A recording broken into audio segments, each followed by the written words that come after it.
Dirty Laundry, your home for true crime online. Like, share, subscribe.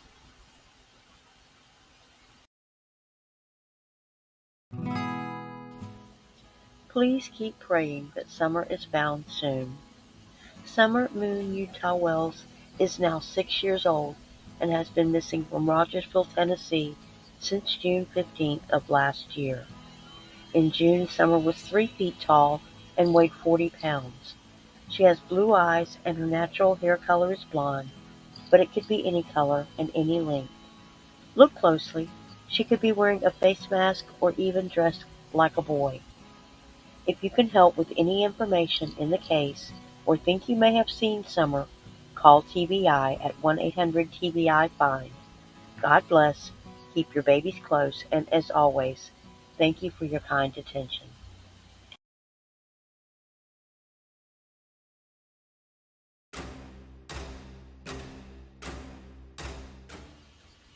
And now, Summer's Reign, the third search. After at least 3 searches at Ben Hill Road, still there have been no discoveries and no disclosures in their nearly 9-month hunt for Summer Wells. As hope fades for a live rescue, all we can do is look at the facts, tune out the noise, and keep praying that the search for Summer will be over soon. This week, TBI and Hawkins County searched an area around Summer's home for the 3rd time. As usual, it was called a planned search, but reports do not say when the search was planned, last November or last week. So why now? Lawson says that this search was not based on a tip. So I wonder if it's possible that the February floods in East Tennessee triggered the 3rd search. Recent flooding in the area may have prompted officials to search the area again. The Wells property wouldn't flood because of the elevation, but the heavy rains could have unearthed evidence and washed it downhill. Our crew saw several roads flooded today around the region, including areas in Hawkins County, as well as Washington County, Tennessee, and Abingdon, Virginia. Here's what a viewer sent us from a home in Rogersville. You can see that backyard is flooded. In Washington County, Tennessee, we spotted water gathering on the sides of several roads. We also stopped by Founders Park in Johnson City, where water was rushing through Brush Creek. That's the waterway that goes through the middle of the park. At one point, it appeared it was overflowing a bit. In the last hour, Abingdon police closed off the 300 block of East Main Street because of flooding. This is right in that downtown area. It has not been specified yet that cadaver dogs were used, but the use of canines was confirmed. According to Dave Rader, a tracking dog is only helpful the first 8 to 10 days, but a cadaver dog can still find remains up to a year later. Rader also said it's doubtful that remains could still be hidden in a local body of water, because at this point something would have surfaced or telltale body gases would have been detectable.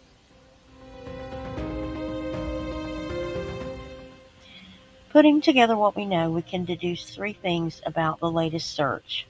1, TBI thinks that Summer is no longer alive. They were searching wooded areas in which a 6-year-old could not possibly survive alone.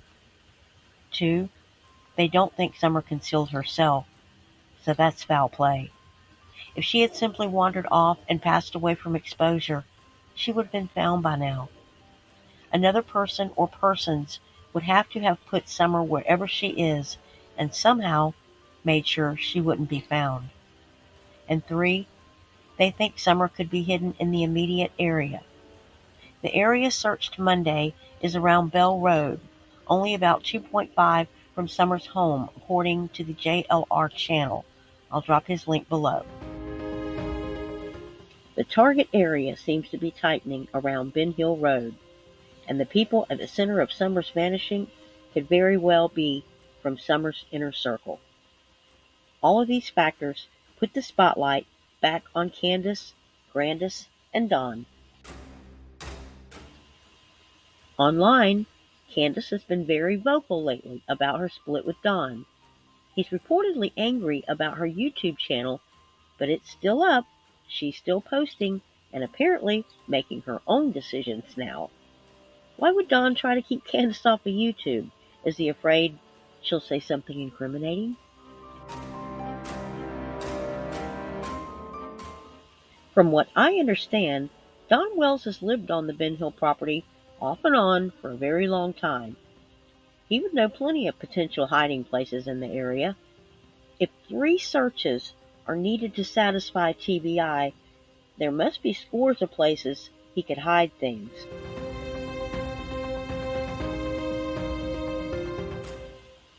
In his series The Journey, family spokesperson Tim Mullins said that Donald Wells told him that the Ben Hill property reminded him of Mount Sinai, the biblical mountain on which Moses received the 10 Commandments from God.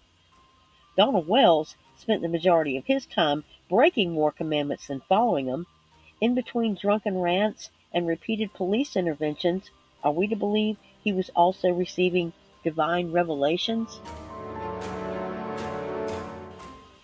Sheriff Ronnie Lawson said in an interview this week that the Wells family have lawyered up and are no longer cooperating with law enforcement. Is the lawyer he spoke of Don's court-appointed attorney? Have they advised Don and Candace to stop communicating with police? Candace says she hasn't heard anything from L.E., so things seem to be at a standoff. So while Camp Candace bashes YouTube content creators for speaking out on her recent appearances online, she has started her own monetized channel. Hypocrisy aside, at least law enforcement and CPS can now tune into several YouTube channels and check Candace's progress, or lack thereof, 24 hours a day and 7 days a week. If there was ever a slim chance that the boys would be returned, she's hell-bent on ruining it. The people who claim to be her allies, but post her drunken antics online, are clearly exploiting her, but she doesn't seem to care, as long as she's in the spotlight. Speaking of the spotlight, Grandis finally granted WJHL an interview on Tuesday. She denied that either she or Candace had a lawyer, but she couldn't speak for Don. She spoke a lot about how Rose's and Summer's disappearances had affected her, but forgot to make a public appeal for either one of them. Oh well, maybe next time. After all is said and done, after all of the searching and finger-pointing, Summer is still just as lost as the day she went missing. Without a recovery, this case may never be solved.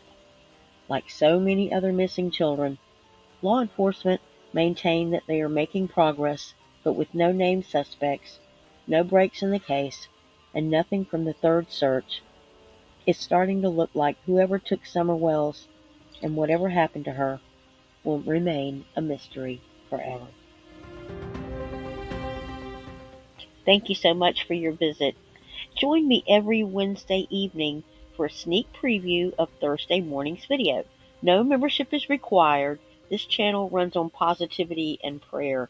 You all put up with the ads, and I really appreciate it. So all you need to do is check the community feed Wednesdays at 6 p.m. for the link. Join me tomorrow at 8 a.m. Eastern Standard Time for a quick chat during the public premiere. Thank you so much to my mods and subscribers and visitors. I hope you have an awesome weekend. Be safe, and I bid you peace, love, and clean laundry.